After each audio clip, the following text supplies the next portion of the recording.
Rich மருமகளின் swimming pool. பெரிய மண் வீட்டுல பணக்கார மருமக அனாமிகா வாழ்ந்துட்டு வந்தா. பக்கத்துல உள்ள சின்ன மண் வீட்டுல ஏழை மாமியார் சாரதா வாழ்ந்து வந்தாங்க. பணக்கார அனாமிகாக்கும் ஏழை மாமியாருக்கும் எப்பவும் ஆகாது. ரெண்டு வீட்டுக்கும் மத்தியில மதில் இருந்தா கூட ஒருத்தர் பார்வையாலே ஓவர் பவர் பண்ணணும்னு எப்ப பார்த்தாலும் அடிச்சுக்கிட்டு திட்டிக்கிட்டும் இருப்பாங்க. அவங்க சண்டை போட்டு கலைச்சா ரமேஷ் அனாமிகாக்கு இளநீரும், பிரசாத் சாரதாவுக்கு தண்ணியும் கொண்டு வந்து குடுப்பாரு. அனாமிகா ரொம்ப கர்வத்தோட சாரதாவை பார்த்து முறைச்சுக்கிட்டே இளநீ குடிப்பா. சாரதா தண்ணிய குடிச்சுக்கிட்டு இருப்பாங்க. சாரதா, இன்னைக்கு இது போதும்மா, நம்ம மாம்பழம் விற்க போகணும் வா. மாமியாரும் மருமகளும் ஒருத்தர் பார்த்து முறைச்சாங்க. அனாமிகா, இன்னைக்கு நாம பட்டு போன நம்ம நிலத்தை பார்த்து என்ன பண்ணலான்னு யோசிக்கலாம்னு சொன்ன, ஞாபகம் இருக்கா? ஞாபகம் இருக்குங்க. சரி போலாமா? வாங்க போலாம். எதுக்கும் வேலைக்கு ஆகாத நிலத்தை உழுது அதுல ஏதாவது பண்ண முடியுமான்னு பாக்கணும். அதுல இருந்து நமக்கு பணம் கூட கிடைக்கும் இல்லையா? அதுக்கு என்கிட்ட நிறைய ஐடியா இருக்கு மாமா அப்படின்னு சொன்னதும் சாரதா குழப்பத்தோட பார்த்தாங்க. அனாமிகா அந்த இடத்த விட்டு போனா. வா சாரதா, நிலத்துக்கு போய் மாம்பழம் விற்போம். அவ என்ன சொன்னான்னு கேட்டுக்கிட்டு தானே இருந்தீங்க? கேட்டேன்.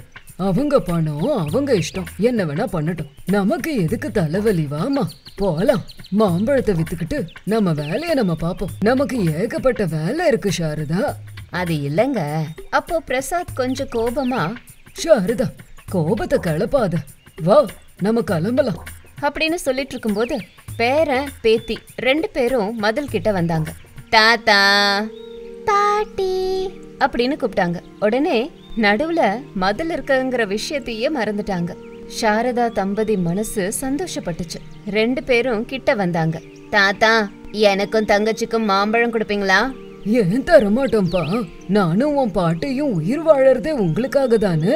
நாங்க கஷ்டப்பட்டு சேர்த்து வைக்கிற பணமும் கூட உங்களுக்காக தான் கண்ணா.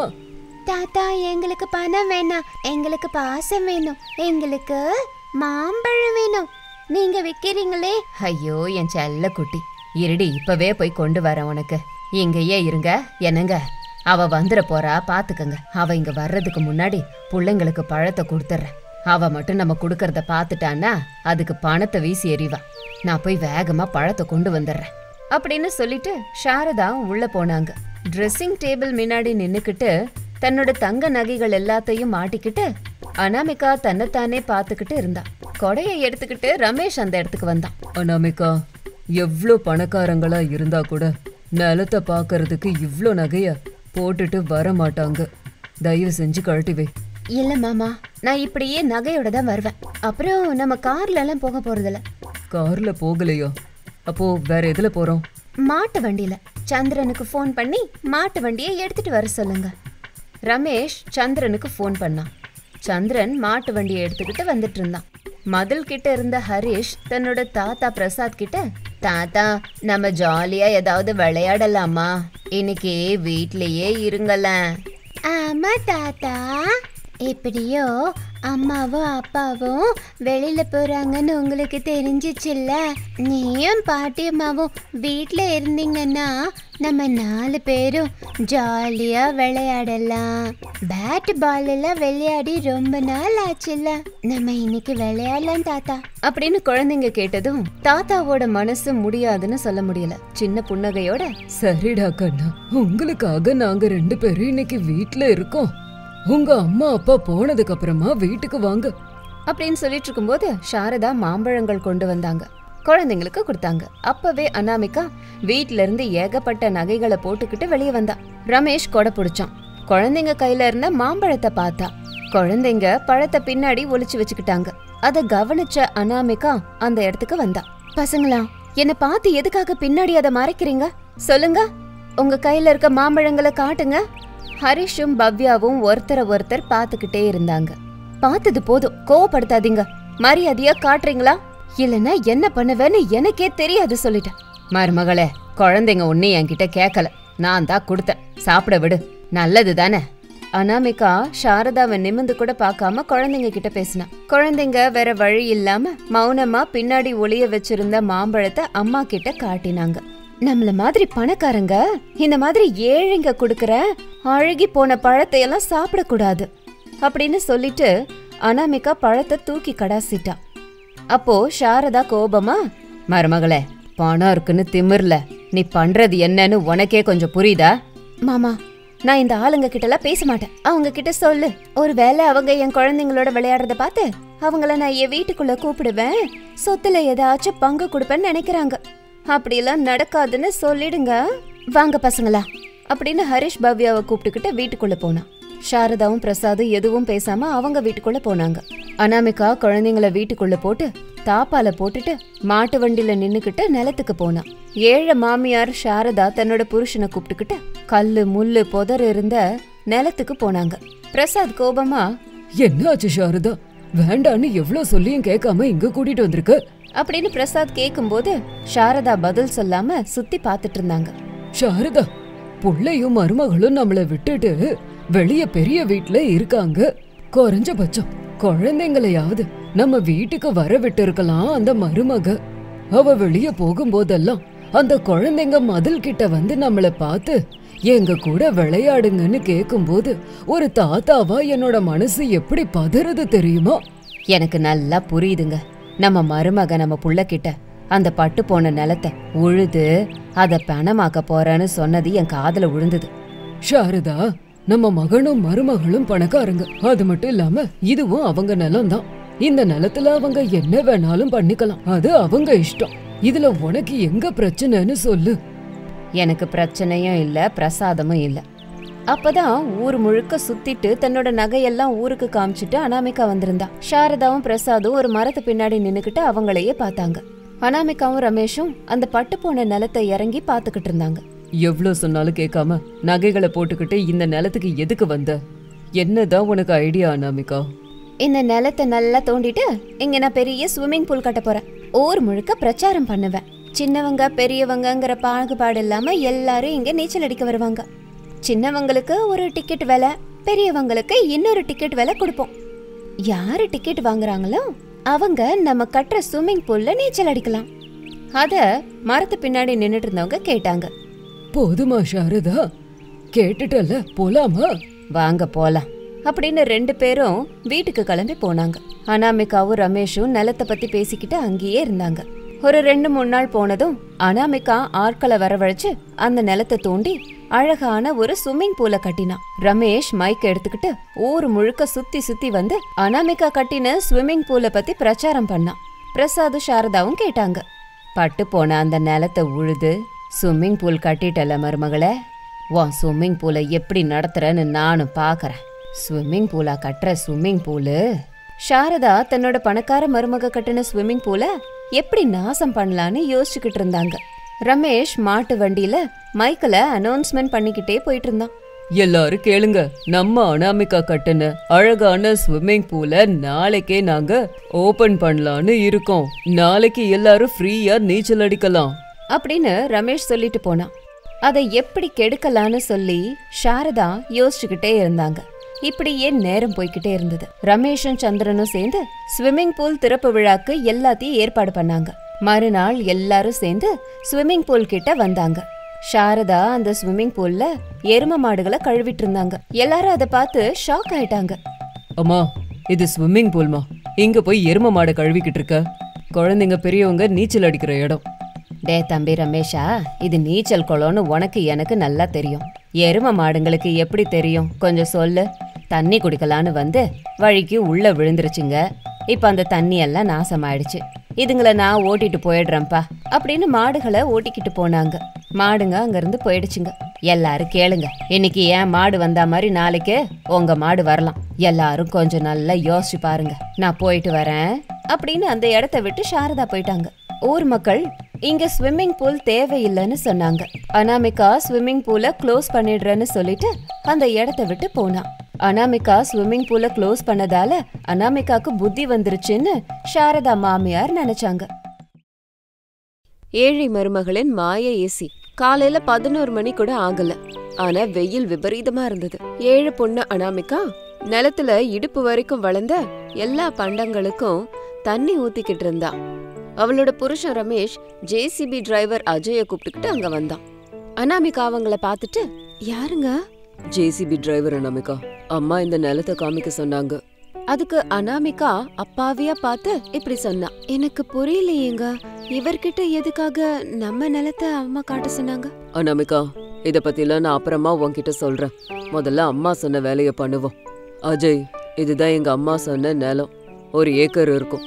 நிலம் முழுக்க மரம் தான் இருக்கும். ஆமா அஜய், மரம் தான் இந்த நிலம் முழுக்க இருக்கு. எல்லாம் நல்லா வளர்ந்துகிட்டே இருக்கு. கொஞ்சம் போய் எல்லாத்தையும் சுத்தி பாரு போ. எவ்வளவு செலவாகுங்கிறத வீட்டுக்கு போனதுக்கு அப்புறம் அம்மா கிட்ட சொல்லு. அப்புறம் அம்மா பேசிப்பாங்க. சரி ரமேஷ், நான் போய் நிலத்தை எல்லாம் பார்த்துட்டு வரேன். நீ இங்கேயே இரு. அஜய் அங்க இருந்து கிளம்புனா. இப்ப சொல்லுங்க, அத்தை என்ன பண்ண போறாங்க? எதுக்காக இந்த ஜேசிபி டிரைவரை கூட்டிட்டு வந்து நிலத்தை காட்டுறீங்க? இங்க என்ன நடக்குது? அனாமிகா, அம்மா ஜேசிபி டிரைவரோட பேசி இந்த மரத்தை எல்லாம் வெட்டி எடுத்துட்டு போக சொல்லிருக்காங்க. அதுக்கு அனாமிகா ஷாக் ஆயிட்டா. என்னங்க சொல்றீங்க? எதுக்காக அத்தை இப்படி பண்ண சொன்னாங்க? எனக்கும் தெரியாது அனாமிகா. அம்மாவை பத்தி உனக்கு தான் நல்லா தெரியுமே. எப்படியாவது வீட்டுல யாரா இருந்தாலும் அவங்க சொல்றத செய்யணும், சொல்றத கேட்கணும். அதை தவிர ஏன் எதுக்குங்கிற கேள்விய யாரும் கேட்க கூடாது. அப்படி கேக்குற தைரியம் கூட வீட்டுல யாருக்கும் இல்ல. அவ்வளவு தைரியம்லாம் யாருக்கும் வராது. அப்படி ஒரு வேலை செய்யணும்னு தோணுச்சுன்னா அழுதே கொன்னுடுவாங்க. சென்டிமெண்ட் டயலாகால நம்ம விளாசி எடுத்துருவாங்க. எப்படியாவது பேச்ச கேட்க வச்சுடுவாங்க. என்னங்க இது ரொம்ப மோசமா இருக்கு. எதுக்கும் வேலைக்கு ஆகாதுன்னு சொன்ன இந்த பட்டுப்போன பூமிய அப்படின்னு சொல்லிட்டு இருக்கும்போது அஜய் அந்த இடத்துக்கு வந்தான். அனாமிகா பேசுறத நிப்பாட்டினா. அனாமிகா, நான் அஜய் கூட ஜேசிபி கிட்ட போறேன், நீ வீட்டுக்கு கிளம்பு அப்படின்னு ரமேஷ் அஜய் 2 பேரும் அங்க இருந்து சேர்ந்து போனாங்க. அனாமிகா குடத்தை எடுத்துக்கிட்டு அங்க இருந்து நடந்து போய்கிட்டு இருந்தா. பானையில தண்ணிய புடிச்சுக்கிட்டு தலையில வச்சுக்கிட்டு திரும்பவும் நிலத்து பக்கம் நடந்து வந்தா. இப்படி 2-3 நாள் போனதுக்கு அப்புறம் மாமியார் சாரதா ஒரு நாள் மருமக அனாமிகா கிட்ட கோபமா பேசினாங்க. நான் மாமியார், நீ மருமக, நான் சொல்றதான் நீ செய்யணும். இந்த 10 வருஷமா நீங்க சொல்றதுதான் நான் கேக்குறேன், சொன்னதுதான் செஞ்சேன். வீட்ல வெளியிலன்னு சொல்லி எல்லா இடத்துலயும் நீங்க சொல்றத மட்டும்தான் நான் செஞ்சிருக்கேன். இப்படி தலை வரைக்கும் வளர்ந்த மரத்தை வெட்டணும்னு சொன்னா நான் அதுக்கு ஒத்துக்க மாட்டாத்த. உங்களையும் நான் எதிர்ப்பேன். இப்படி பதிலுக்கு பதில் நான் பேசவும் தான் செய்வேன். அப்படின்னா உன் பல்ல உடைப்பேன். என்ன அடிங்க திட்டுங்க, எனக்கு கவலையே கிடையாது. ஆனா உயிருக்கு உயிரா வளர்த்த அந்த மரத்தை மட்டும் வெட்டாதீங்க. பச்சை பசேல்னு இடுப்புக்கு மேல வளர்ந்த அந்த மரத்தை எல்லாம் பார்த்தா மனசுக்கே ரொம்ப நிம்மதியா ரம்மியமா இருக்கு. அத போய் வெட்டணும்னு நினைக்கிறீங்களே அத்தை, வெட்டாதீங்க. அந்த நிலத்தை வாங்க போற பூதலிங்கத்துக்கு நிலத்துல ஒரு மரம் இருக்க கூடாதுன்னு சொல்றான். அதனாலதான் அந்த பூமியில இருக்கிற மரத்தை எல்லாம் வெட்டுறதுக்கு கூலிக்காரங்க கிட்ட பேசலான்னு யோசிச்சுக்கிட்டு இருந்தேன். ஆனா அது எல்லாத்தையும் நீ உன் குழந்தைங்க மாதிரியே உயிருக்கு உயிரா வளர்த்துட்டு இருக்கன்னு யாரும் அங்க வர்றதே இல்ல. ஊர் மக்கள் சொன்னது உண்மைதானே அத்தை? மரங்கள் கூட குழந்தைங்க தான். நம்ம வயசானதுக்கு அப்புறமா எப்படி நமக்கு குழந்தைங்க தேவையும் அதே மாதிரி நம்ம உயிர் வாழறதுக்கு மரங்கள் தேவை.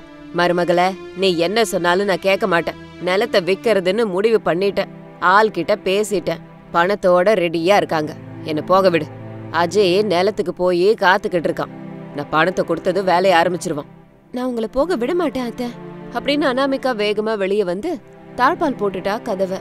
சாரதா பின் கதவை திறந்திருக்குங்கிற விஷயத்த மறந்து போய் கதவை தட்டிட்டே இருந்தாங்க. மருமகளே, கதவை தர, எனக்கு கோவப்படுத்தாதடி. வெளியே வந்த சும்மா விட மாட்டேன். நீங்க வீட்ல இருந்து வெளியில வந்தா தானே அத்தை, உங்களை வரவிட மாட்டேன் அப்படின்னு சொன்ன அனாமிகாக்கு பின்னாடி வாசல் கதவு திறந்திருக்குங்கிறது ஞாபகம் வந்ததும் பின்னாடி போய் அந்த கதவையும் தாழ்பால் போட்டா. உள்ள இருந்த சாரதா அந்த சத்தத்தை கேட்டு திடீர்னு அந்த பக்கம் திரும்பி பார்த்தாங்க. அடடடடே, அந்த கதவு ரொம்ப நேரமா திறந்துதான் கிடந்ததா? ச்சே, ஞாபகம் வந்திருந்தா வெளில போயிருக்கலாம். இந்த மாதிரி நேரத்துலதான் மூளை வேலை செய்ய மாட்டுது அப்படின்னு சாரதா நினைச்சிட்டு இருக்கும் போது ஜன்னல் திறந்திருந்தத பார்த்தாங்க. சாரதா ஜன்னல் கிட்ட வந்தாங்க. வெளிய பார்த்தாங்க. அனாமிகாவும் அந்த ஜன்னல் கிட்ட வந்துகிட்டு இருந்தா. ஏய் மருமகளே, கதவை திறடி. திறக்க மாட்டாத்த. எந்த பண்ணம் போட்டாலும் விளையாதுன்னு சொன்ன அந்த நேரத்துல நான் கஷ்டப்பட்டு இத்தனை மரங்களை வளர்த்து வச்சிருக்கேன். விதவிதமான செடிகளையும் நட்டேன். அதெல்லாம் நமக்கு எவ்வளவு உதவி செஞ்சுது அத்த. என்ன உதவி செஞ்சுது? உன் முகர உதவி. அந்த பூமிய பூதலிங்கோ 10 லட்சம் கொடுத்து வாங்க போறான். 10 லட்சம்னா சும்மா விஷயமா? அத்த, 10 லட்சம் இல்ல அத்த, 1 கோடி கொடுத்தாலும் கிடைக்காத சுத்தமான காத்து அந்த மரங்கள் கொடுக்குது. ஆரோக்கியமான பழங்களை கொடுக்குது. விளையாடுறதுக்கு, படிக்கிறதுக்கு, உட்கார்ந்து கதை பேசுறதுக்கு அழகான நிழலை கொடுக்குது. இப்படி சொல்லிக்கிட்டே போனா நிறைய இருக்கு அத்த. சரி மருமகளே, மரம் எல்லாத்தையும் தரும்னு சொன்னல. நம்ம வீட்ல டிவி, கூலரு, ஃப்ரிட்ஜ் இருக்குல்ல. ஆனா ஏசி இல்ல. வெயில் ஏற்கனவே பல்ல காட்டிட்டு இழிக்குது. அந்த பூதலிங்கம் குடுக்கற பணத்துல ஒரு ஏசி வாங்கலான்னு நினைச்சேன். அந்த மரத்துக்கிட்ட போய் ஒரே ஒரு ஏசி எடுத்துட்டு வா. அத்த, ஒரு மரமும் ஒரு ஏசி மாதிரி. ஏசி மட்டும் இல்ல, அதை விட அதிகம்தான். ஏசி கரண்ட்ல ஓடுது, செயற்கையான காத்த தான் தருது. அதை சுவாசிக்கிறதுனால நிறைய பிரச்சனை இருக்கு. இதுவே மரங்கள்னா நமக்கு பவித்திரமான காத்த தருது அத்த. அந்த காத்த நம்ம சுவாசிச்சோம்னா நமக்கு ஏற்கனவே இருந்த வியாதிகள் கூட போயிடும் அத்த. இந்த டிராமா பேச்செல்லாம் எனக்கு வேண்டாமா. எனக்கு ஏசி வேணும். நீ உயிருக்கு உயிரா நினைக்கிற உன் மரத்துக்கிட்ட கேளு, ஒரு ஏசி எடுத்துக்கிட்டு வா. உன் மரத்தை நான் எதுவும் செய்ய மாட்டேன். நீ சொல்ற மாதிரியே கேக்குறேன். நீ என்ன சொல்றியோ செய்யற. அப்படி இல்லத்த, மரம் எப்படி ஏசிய தரும்? உலகத்துல இதெல்லாம் நடக்கிற விஷயமா? நீ தன்னடிமா சொன்ன ஒவ்வொரு மரமும் ஒவ்வொரு ஏசிக்கு சமோன்னு. போயே ஒரு ஏசி எடுத்துக்கிட்டு வா. எனக்கு தேவையானதெல்லாம் அந்த ஒரே ஒரு ஏசி தான். நீ சொல்றத நான் கேக்குறேன்னு சொன்னல்ல. அனாமிகா மௌனமா நின்னுட்டு இருந்தா. சாரதா அதை பார்த்து சிரிச்சாங்க. மருமகளே, நான் வெளியில வரலனாலும் கூகுள்ல பணம் அனுப்புவேன். அந்த பையன் வேலையை ஆரம்பிச்சிருவான். உன் மரத்தை எல்லாம் வெட்டிடுவான். அந்த பூதலிங்கம் வந்து நிலத்தை வாங்கிப்பான் அப்படின்னு சாரதா ஜன்னல்ல இருந்து உள்ள போனாங்க. அனாமிகா கையில இருந்த சாரதாவோட போனை பார்த்து சிரிச்சுக்கிட்டு இருந்தா. சாரதா மறுபடியும் ஜன்னல் கிட்ட வந்தாங்க. அனாமிகா கையில இருந்த போனை பார்த்தாங்க. கிண்டலா, என்ன அத்த, அஜய்க்கு பணத்தை போன்ல அனுப்ப போறேன்னு சொல்லிக்கிட்டே இருந்தீங்க. அஜய்க்கு அனுப்பிட்டீங்களா? அவன் அங்க வேலைய ஆரம்பிச்சுட்டானா? என் போனை எப்படி எடுத்துக்கிட்டு போன? குடு, என் போனை குடு. இல்லனா இப்ப உங்களால என்ன எதுவும் செய்ய முடியாது. ஆனா நான் மட்டும் நிலத்துக்கு போய் எங்க அத்தை கிட்ட பணம் இல்லையாமா, உங்களை கிளம்ப சொன்னாங்கன்னு சொல்ல போறேன். அப்போ அஜய் உங்களை திட்டிக்கிட்டே அங்க இருந்து கோபமா போறான் அப்படின்னு அனாமிகா பேசிட்டு இருக்கும்போது நிலத்துக்கிட்ட அஜயும் ரமேஷும் ஜேசிபியோட நின்னுட்டு இருந்தாங்க. என்னாச்சு ரமேஷ், இன்னும் உங்க அம்மா வரல? நம்ம வந்து 1 மணி நேரம் ஆச்சு. நானும் அதான் யோசிக்கிறேன் அஜய். எங்க அம்மாவை இன்னும் காணோம்னா உங்க அம்மா கிட்ட போன் பண்ணு. அவங்க வரலனாலும் பணத்தை போன்ல அனுப்ப சொல்லு. நான் வேலையை ஆரம்பிப்பேன்ல. ரமேஷ் போன் பண்ணா. அனாமிகா போனை எடுத்து பேசினா. என்னங்க, அத்தைக்கு இன்னும் பணம் ஏற்பாடு ஆகலையா? அஜய அங்க இருந்து போக சொன்னாங்க. நான் உங்ககிட்ட சொல்றேன். அப்படியா சொன்னாங்க? கொஞ்சம் போனை அம்மா கிட்ட கொடு. அத்தைக்கு அவசரமா வந்துருச்சுன்னு பாத்ரூம்க்கு போயிருக்காங்க அப்படின்னு சொல்லி போனை கட் பண்ணிட்டான். சாரதா கோபமா பார்த்து, மருமகளே, இப்ப நீ மரத்தை காப்பாத்திக்கலாம். ராத்திரின்னு ஒண்ணு இருக்குல்ல, அப்ப எப்படி காப்பாத்துவ அப்படின்னு சாரதா கேட்ட கேள்விக்கு அனாமிகாவால பதில் சொல்ல முடியல. அஜய் கிட்ட ரமேஷ் விஷயத்த சொன்னதும் அஜய் திட்ட ஆரம்பிச்சிட்டான். அனாமிகா நிலத்துக்கு வந்தா. நிலத்துல வளர்ந்திருந்த மரங்களை எல்லாம் பார்த்து கண்ணீர் விட்டுக்கிட்டு இருந்தா. உங்க எல்லாரையும் நான் என் செல்ல குழந்தைங்கள மாதிரி வளர்த்தேன். ஆனா என் அத்தை பணத்துக்காக உங்க எல்லாரையும் வெட்டி எரியறதுக்கு தயாரா காத்துக்கிட்டு இருக்காங்க. என் அத்தை கேட்ட மாதிரி உங்ககிட்ட நான் ஏசி எல்லாம் கேட்க வரல. அப்படியே நான் கேட்டாலும் நீங்க சுத்தமான காத்து தான் தருவீங்களே தவிர ஏசிய தர முடியாது. அதனால நானே என் கையால உங்களை வெட்டிடுறேன், என்ன மன்னிச்சிருங்க அப்படின்னு ஒரு கோடாலியை எடுத்துக்கிட்டு அங்க வந்தா. ஒரு மரத்துக்கிட்ட நின்னுக்கிட்டு வெட்ட போனா. ஆனா அவளால அதை வெட்ட முடியல. அப்போ அந்த இடத்துக்கு ஒரு வனதேவதை வந்தாங்க. என்ன நிறுத்திட்ட அனாமிகா? உன் கையால அன்பா வளர்த்த மரத்தை உன் கையாலேயே வெட்டி எரிய முடியலையா? ஆமாமா, என்னால முடியல. நான் ரொம்ப அன்பா வளர்த்த இந்த மரங்களை எங்க பாரு அனாமிகா. என்ன அன்பாவும் பாசமா பாத்துக்கிட்ட உன்னை எப்படி கவலைப்பட விடுவேன் சொல்லு? உன்னோட மாமியார் சாரதா கேட்ட மாதிரி இங்க இருக்கிற ஒவ்வொரு மரங்களும் ஒவ்வொரு ஏசிய கொடுக்கும். நீ போட்டது வளர்த்தது எல்லாம் ஏசி பண்டோங்கிறது அவங்களுக்கு புரிய வரும். எடுத்துட்டு போய் காமி. அனாமிகா ரொம்ப சந்தோஷப்பட்டா. போ அனாமிகா, உன் மாமியார கூட்டிக்கிட்டு வா. ஏசி பண்டம் தயாரா இருக்கும். அனாமிகா கொஞ்சம் கூட யோசிக்காம அந்த இடத்த விட்டு வேகமா வீட்டுக்கு போனா. கதவு திறந்திருந்தது. சாரதாவும் ரமேஷும் பேசிக்கிட்டு இருந்தாங்க. அத்தை, உங்களுக்கு ஏசி தானே வேணும்? என் கூட கொஞ்சம் வாங்க அப்படின்னு சாரதாவை கூப்பிட்டுக்கிட்டு நிலத்துக்கு வந்தா. ஒவ்வொரு செடி மேல ஒவ்வொரு ஏசி இருந்தது. அத பார்த்து சாரதா வாய பொளந்தாங்க. அனாமிகா ரொம்ப சந்தோஷப்பட்டா. அத்தை, வேண்டாம் மருமகளே, எதுவும் சொல்லாத. உன் கூட இயற்கை இருக்கு. நல்லபடியா நம்ம வாழ்க்கைய நடத்துவோம். கெட்ட எண்ணம் அதே வாழ்க்கைய நாசம் பண்ணிடும். அந்த விஷயத்த நீ உன் மூலமா புரிய வச்சுட்ட அப்படின்னு சாரதா சொன்னாங்க. அன்னையில இருந்து அவங்க அனாமிகா பேச்சியதான் கேட்டாங்க.